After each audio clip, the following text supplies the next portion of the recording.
Hello and welcome to a Southern Airs video. Target Jett Force 1 McDowell at your service. Still in the beautiful country of Singapore, and I'm heading back to Kuala Lumpur for 24 hours. I want to do some plane spotting at Kuala Lumpur Airport, and I also want to fly Malaysia Airlines and Singapore Airlines. Now, if you've watched previous videos on the channel, you'll know that I've already been to Kuala Lumpur from Singapore, and we tried AirAsia and Scoot, two budget airlines. But now, we're going to see what two of the leading full-fare Southeast Asian carriers are going to be like. So we're going to have Malaysia Airlines, which is coming up first, followed by the iconic Singapore Airlines. I'll catch you at Terminal 2 at Singapore Changi Airport. So, stick around, let's see how the adventure goes.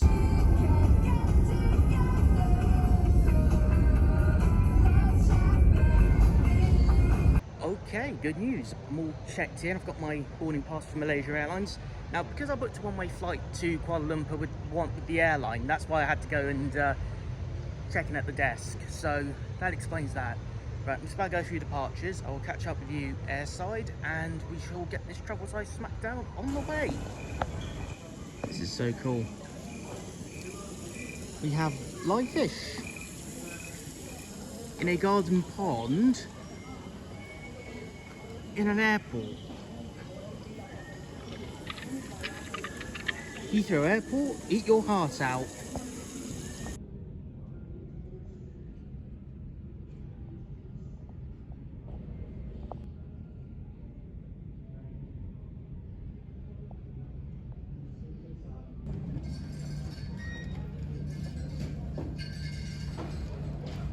So I'm here at the gate and my Malaysia 737's just arrived.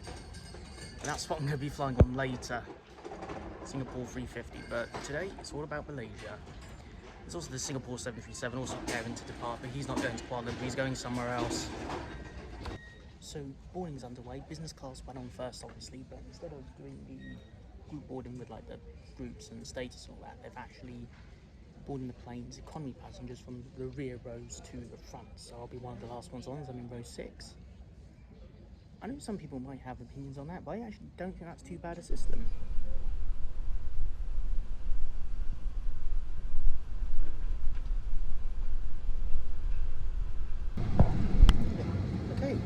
The Malaysia Airlines 737-800, and I have to say, we've got a very modern aeroplane.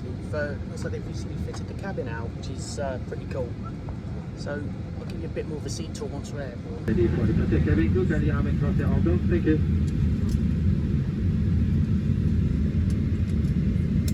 Good morning, ladies and gentlemen. Boys and girls, Mr. Captain. Okay, we're boarded. Crew's about to do the safety demo. We're about to head off to Kuala Lumpur. It's about a 45-minute flight today.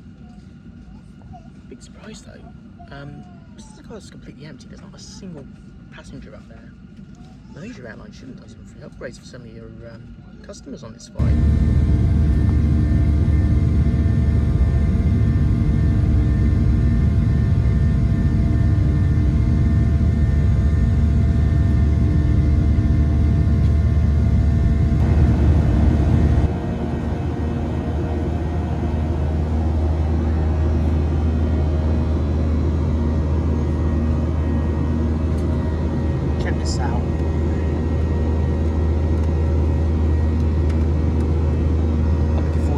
This on the vlog. Also, they've got USB outlets, which is amazing.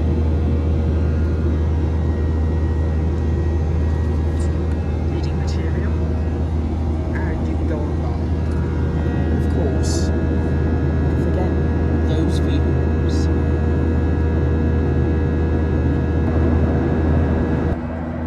Oh, this is very cool. So this is the view of me vlogging from the tray thing down here that you can put your devices on, your tablets, your smartphones. This is going to come very handy today, very handy. Okay, so Barista reviews ideal. It's only a short flight, so there's not a lot, but we have this Malaysian bottled water. Look forward to having that. Peanuts, branded Malaysian Airlines. Banana cake, so banana cakes. I might not have this, but we'll see. Give it a try, see if it's any good. Yeah, overall, this is pretty good for a 45-minute flight. Can't really go wrong, can ya? as soon as it started, it's all over. We are now making our final approach and descent into Kuala Lumpur Airport. And yeah, we'll be on the ground shortly. I'll catch up with you on my final thoughts of Malaysia once we've pulled in and parked up, I guess. Right, enjoy the landing footage.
Malaysia 737. This is obviously a more updated version. You might still find older ones. You've got this grey upside bit, followed by this little packet in the middle, and then plain blue layer at the bottom. Obviously, this one doesn't have IFE screens, but I have heard some of the old Malaysia 73s do have an in-flight screen. But keep your eyes peeled because it depends on how quick Malaysia are updating these and how many are still in service. I can see this has been pretty good for a 45-50 minute flight. Not sure how I feel about this for a 2-hour flight, but you never know. So, what are my thoughts on Malaysia Airlines? I've got a 737 down here behind me, the viewing area, so it's not wanting to focus. So, Malaysia Airlines was pretty good. It ticked all the boxes. Flight was pretty much on time. Got an in-flight service. Seat was comfy enough for a 1-hour flight. So yeah, off to a good start. Singapore Airlines, the bar has been set. You have a reputation to fill. I'll catch you tomorrow.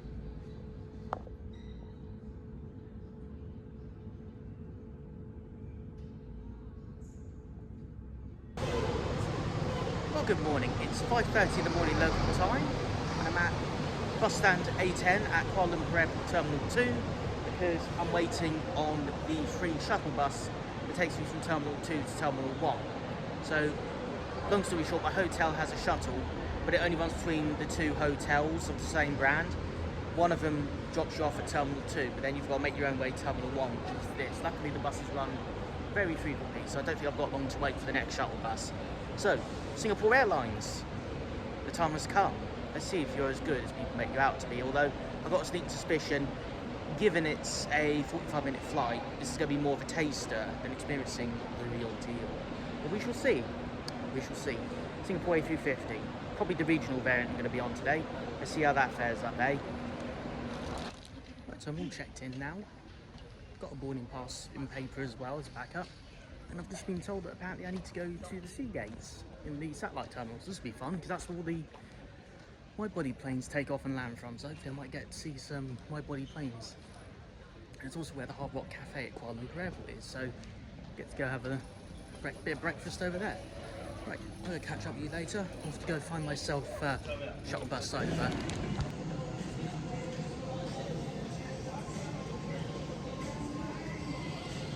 Of course.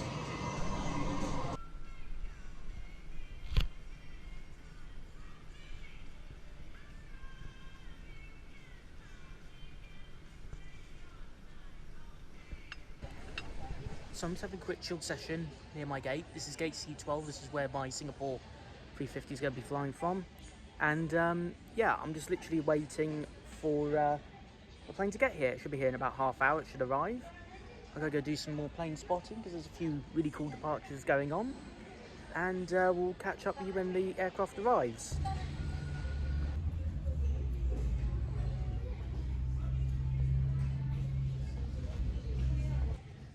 here it is, part 2 of this travel size smackdown. Singapore Airlines featuring the Airbus A350, the current flagship of the airline's fleet.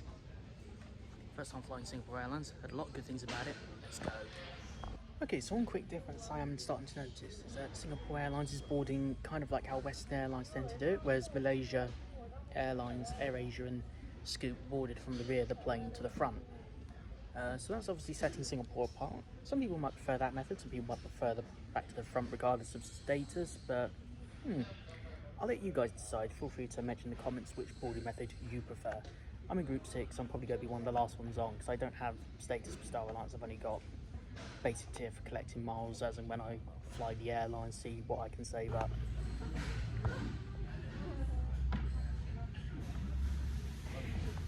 I've also noticed this boarding area is also pretty quiet for an A350.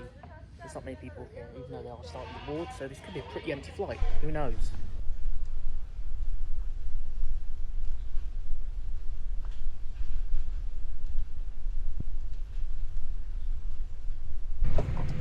Here we go, we're aboard the Singapore A350. So that's what the seats kind of look like. Get proper headrest, unlike on the Malaysia 737. But again, Airbus A350, this is probably the product Singapore goes with. This is a regional version of the 350, so economy pretty much is the same. There's IFE screens, like this, but they're currently not on. They might turn on later, they might not, I'm not sure. Plus you have this thing for devices. There's a tray table, drinks holder, very handy. Yeah, overall I'm looking forward to this. There's also a charger port down there, I'll show you in a minute when we're airborne. And let's have a quick look at the window view.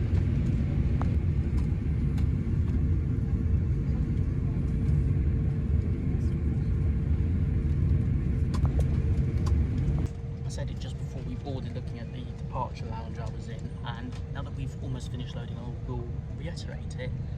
This is a very, very light flight, considering that we're in an Airbus A350.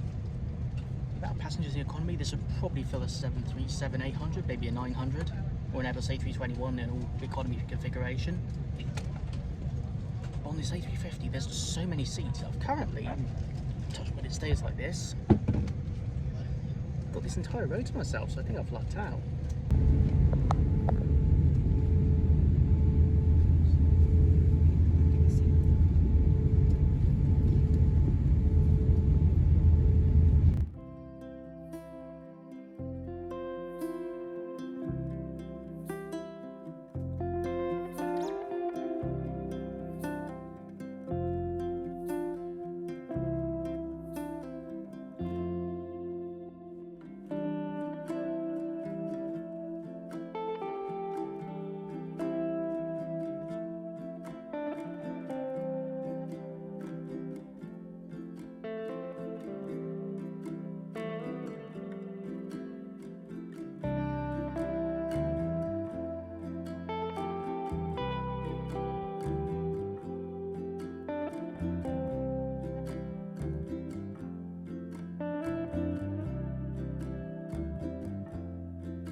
Taking off from Kuala Lumpur. Singapore will be here in about 40 minutes.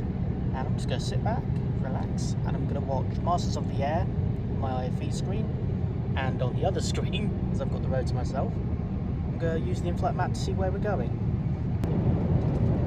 So, drink services arrived, no snacks on this one, I'm afraid. We've got Singapore Airlines drinking water, and a choice of tea and coffee. Delicious. I'm going to enjoy that, nice and refreshing. Right, we've got half an hour left to go on this flight, so it should be a nice smooth one.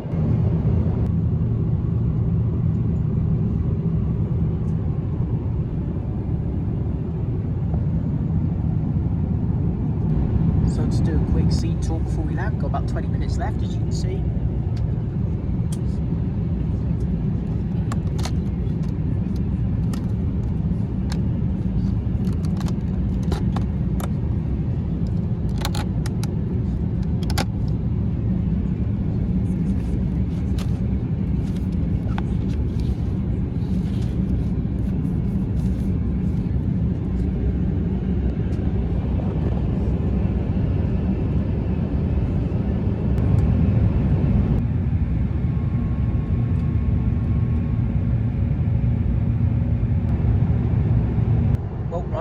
down into Singapore. The flight is pretty much over. And once you've landed and I've got off the plane, I will give you my final thoughts on Singapore Airlines versus Malaysia Airlines. Stick around.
Suppose you want the verdict now. Well, it was a very interesting one. I think Malaysia had the better onboard service over Singapore on this particular flight because they offered the drinks and the snack, whereas Singapore only offered beverages on this particular flight. Obviously, Malaysia had the buy on board extension, which didn't work on this flight, but I guess if you order early enough in a flight, it might work. Singapore had the better seating on the A350. Obviously, Singapore does use the 737 MAX and the 737-800 on the Kuala Lumpur route. There's only out of the several flights they do, only 1 or 2 are operated by A350s. The rest are 737s. So it could be a more fairer fight if I was to have done the 737, versus 737. But it is what it is. Overall, I think I'm gonna have to give this one, by a couple of inches, to Singapore Airlines. They've got the reputation, the Singapore girl, the wide bodies, the wide body fleet, so to speak, because Malaysia Airlines doesn't operate the wide bodies to Singapore, at least in 2024. All the flights to Singapore from Malaysia are 737 flights. You don't see the A330s or the 350s on this route. Yeah, very good flights. Both were very good value. I'll pop the figures just up here how much I paid, but yeah, obviously if you have status with one airline over the other, that could be another factor as to why you maybe will or won't use one particular airline. But it was a very close call, this one, just like the previous one with AirAsia versus Scoot. Anyway, you've been watching the Southern Airs. I'm Jett from McDowell Actual Service, and well, see you in the next one, and stay safe.